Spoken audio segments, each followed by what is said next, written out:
Hello, welcome back to the channel. So let's move on to a new topic which is also based on convergence and divergence of sequences, another theorem that you can use to check whether your sequences converge or diverge, and the topic is Squeeze Theorem.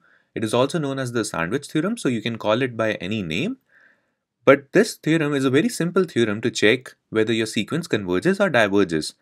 So what this theorem is, basically, if you have a sequence whose nth term is denoted by C of n, and you want to check whether this C of n sequence converges or diverges, but taking the limit for n tends to infinity of C of n is a difficult task for you. You remember in the last videos, when we used to check whether our sequences converges or diverges, we used to take limit n tending to infinity.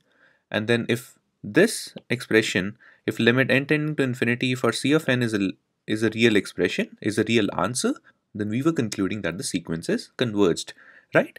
But in this case, if your limit of n tending to infinity for C of n is difficult to calculate, what you will do is you'll come up with two different sequences for which this inequality always holds true. So you'll have two sequences such that your C of n sequence always, the value of the C of n sequence always lies between your two sequences.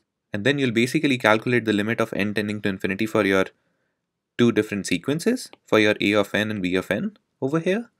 And if those limits are equal, you can easily conclude that the sequence for which you were checking whether it converges or diverges will also converge to the same value for which your two different sequences were converging. So that is why it's also known as the Sandwich Theorem. It basically states that if you have two sequences and you know that the sequence for which you're checking whether it converges or diverges always lies between these two sequences, and also this condition holds true that your limit for n tends to infinity for your two sequences a of n and b of n has an equal real solution, then you'll easily conclude that your sequence will also converge, and it will also converge to the same value your two different sequences were converging to, right? So now let's do an example to get a good idea about what Squeeze Theorem is or what Sandwich Theorem is. So in this case, we have to check whether this sequence, the sequence which is denoted by 1 plus pi of n over n, we have to check whether this sequence converges or diverges. Pi of n is basically the nth decimal digit of pi. So you know that the value of pi is approximately 3.14. So if we are calculating the first term, pi of 1 is basically the first decimal digit of pi, which is 3. Pi of 2 will be 1, pi of 3 will be 4, and so on. So now you know that taking the limit for n tending to infinity, taking the limit for n tending to infinity of this expression is difficult, right? Because we need a definite value for this pi of n term over here, right? In order to calculate the limit, right? So that is why over here we will use Squeeze Theorem in order to calculate whether this sequence converges or diverges. So you know that since this is the decimal digit and the decimal digits are only from 0 to 9, so we know that this expression, our 1 plus pi of n upon n, the highest value that it can take is 9 and the lowest value it can take is 0, right? Because it's about the nth digit of pi, and we know that if we have one decimal digit, it can only lie between 0 and 9, right? So that is why we know that this expression is always lesser than equal to 1 plus 9 over n and is always greater than equal to 1 plus 0 over n, right? So the left hand side is basically 1. This is the expression for which we are checking whether it converges or diverges. And on the right hand side, you have 1 plus 9 by n in this case.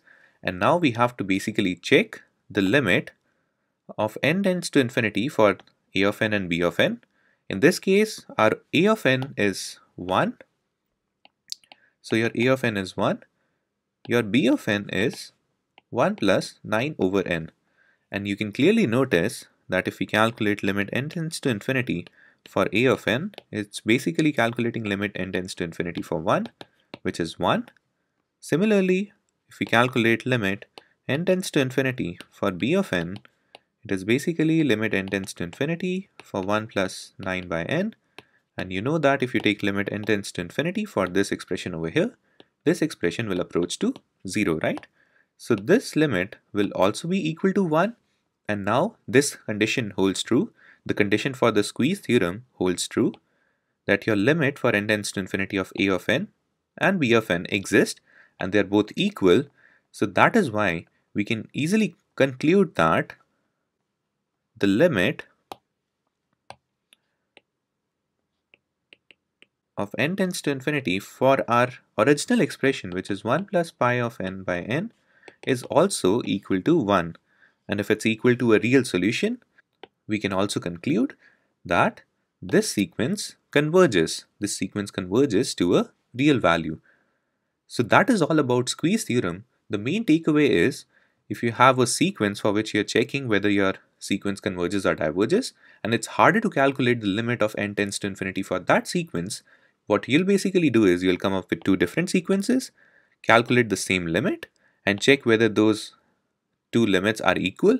And if those two limits are equal and this condition holds true, you can easily conclude that the sequence for which you were checking or you were calculating the limit of n tends to infinity will also converge to the same value in this case, right? So feel free to comment down on this video if you have any doubts. Follow the channel in order to get notified about the other videos that I'll be uploading. Stay tuned. Thank you so much for watching. Bye bye. Take care.